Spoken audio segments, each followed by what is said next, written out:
Настя, я не понимаю, что мы тут делаем. Тихо, не спугни. Кого? Никого, а чего? Песню. Ты с ума сошла? За кем мы тут следим? За песней отбилась одна, по всему миру разлетелась. Ее знают иностранные звезды, Пугачева. Миллиона, миллиона, миллиона Рузуа. ее знают зарубежные туристы, из окна видишь тень.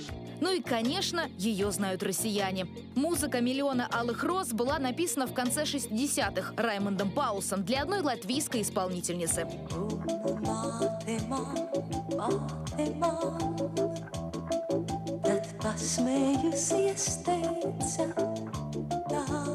Но уже в 82-м Алла Пугачева исполнила ее на русском. Кстати, стихи Андрея Вознесенского о бедном художнике и актрисе основаны на реальных событиях. В 1909-м грузинский мастер кисти Нико Пиросманишвили влюбился во французскую артистку Маргариту де Севр. Этой истории и посвящена композиция. Был художник один,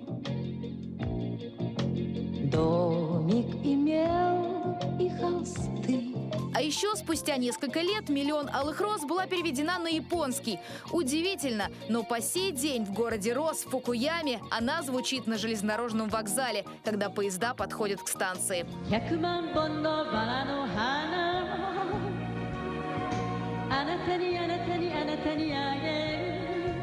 На этом японское творчество не закончилось. И даже виртуальный вокалоид с синтетическим голосом Хацуне Мика исполняет свою версию «Миллиона алых роз» на концертах.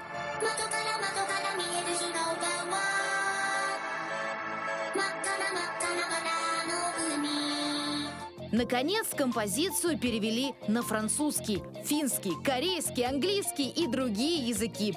Если совместить все выпущенные треки вместе, действительно получится всемирный гимн любви.